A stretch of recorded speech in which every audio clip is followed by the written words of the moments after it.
the main day of the ongoing 4-day-long Chhat festival today. People are worshipping the solar deity and celebrating the day, especially in the Tarai region. Meanwhile, a group of people had protested against the Kathmandu metropolis's decision of not allowing Chhat devotees to observe the festival at the capital's Rani Pokhari premises. Good morning, I'm Chitrakar and these are the headlines of the hour.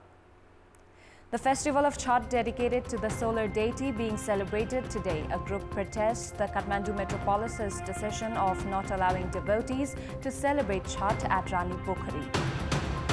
Nepali Congress publicizes its election manifesto, prioritizes Parliament's full term, says efforts towards corruption-free government bodies. At least 149 killed in stampede during Halloween festivities in a nightlife area of the South Korean capital Seoul last night. And Leeds United shock a woeful Liverpool and earn a much-needed 2-1 win. Brighton stunned Graham Potter with a 4-1 mauling of his Chelsea side. The ancient festival of Chhat, which is dedicated to the solar deity and celebrated especially in the Tarai region, is also being celebrated across the country today. The physical growth of all living beings depend on the sun. Scriptures have been written on the benefits of sun rays by ancient Vedic doctors. Various trials have been conducted seeking treatment for several diseases by rays of sun.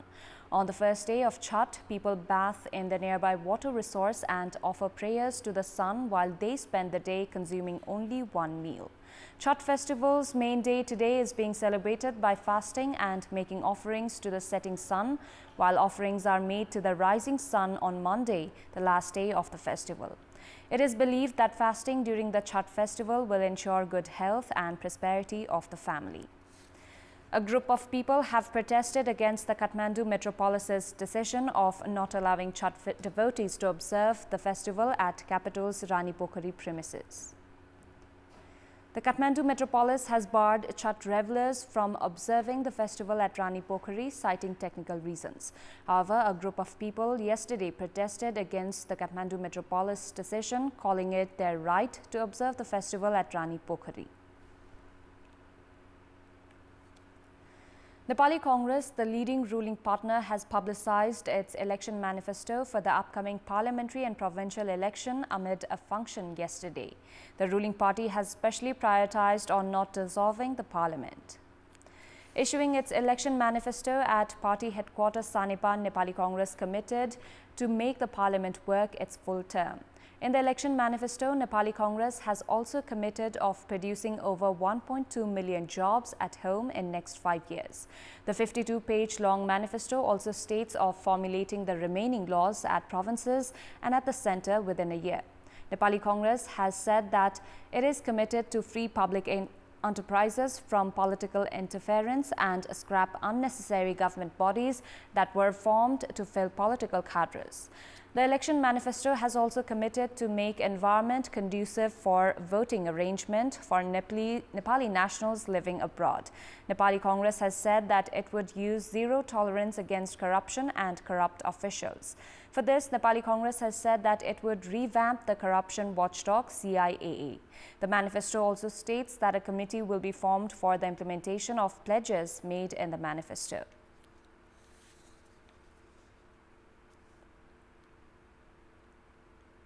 Political parties and candidates are now fully geared up for the November 20th parliamentary and provincial elections. However, the general public or voters do not carry the same amount of enthusiasm for the polls. Parties are saying that the ongoing festivities have distracted the voters from the upcoming polls. In the meantime, parties are now bracing for mass assemblies beginning 4th of November coming Friday.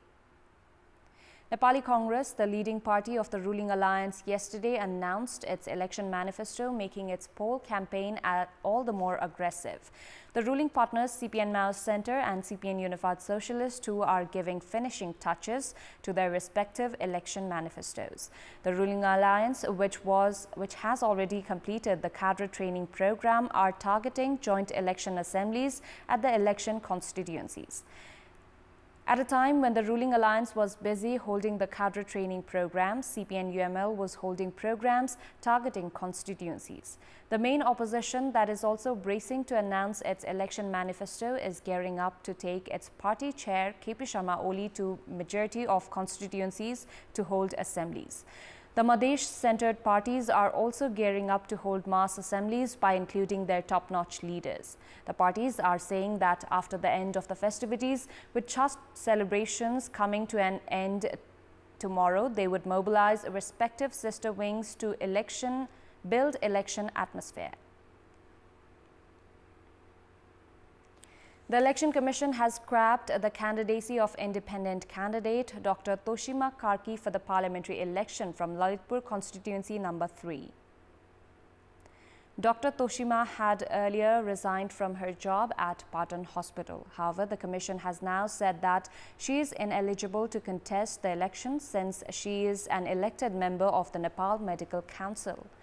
Likewise, the Election Commission has also sought clarifications from Dhanusha 4 candidate Julie Mahato for using flex behind auto rickshaws to influence voters, while CPN-UML candidate from Bhutan, Surya Thapa, has also been asked clarification for using children in the election campaign.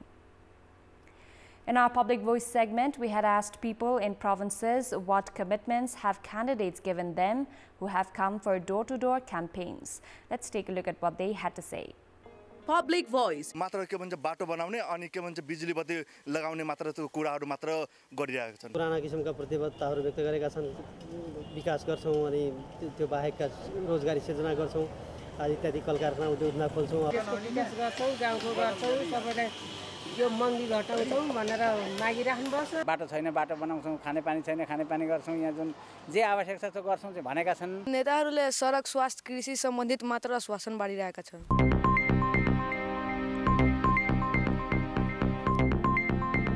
Time now for our segment, Public Pulse, where you text us with your opinion. Public Pulse. Here's the question: what should be done to halt the exodus of youths from the villages? Your options are A. Development of entrepreneurship, B. Modernization of agriculture, and C. Decentralization of development. Voting is on. Type any WS, select your option A, B or C and send it to 34001 to share your opinion with us. In the infamous case at the capital's Bir Hospital, where a kidney that was later termed as unhealthy was taken out for kidney transplant, the victim's family has demanded a ministerial probe into the case. To transplant a kidney on 32-year-old Chameli Gaire of Thading's Kalchi rural municipality, a kidney from the donor, her 58-year-old mother-in-law, was taken out on 18th of October earlier this month. After conducting health checkups and completing legal procedures, the surgery team took out the kidney, however said that it was unsuitable for transplant. The victim's family has demanded for the formation of a ministerial-level investigation committee. Bir Hospital, in the meantime, has said that an internal committee has been formed to look into the case. Meanwhile, the Nepal Medical Council has urged Bir Hospital to help for an on-site inspection. Before wrapping up, here's a look at the top stories once again. The festival of Chhath, dedicated to the solar deity, being celebrated today. A group protests the Kathmandu metropolis's decision of not allowing devotees to celebrate Chhath at Rani Pokhari. Nepali Congress publicizes its election manifesto, prioritizes Parliament's full term, says efforts towards corruption-free government bodies. At least 149 killed in stampede during Halloween festivities in a nightlife area of the South Korean capital, Seoul, last night. And Leeds United shock a woeful Liverpool and earn a much-needed 2-1 win. Brighton stunned Graham Potter with a 4-1 mauling of his Chelsea side. That's all for the moment. Thank you for watching. Good day.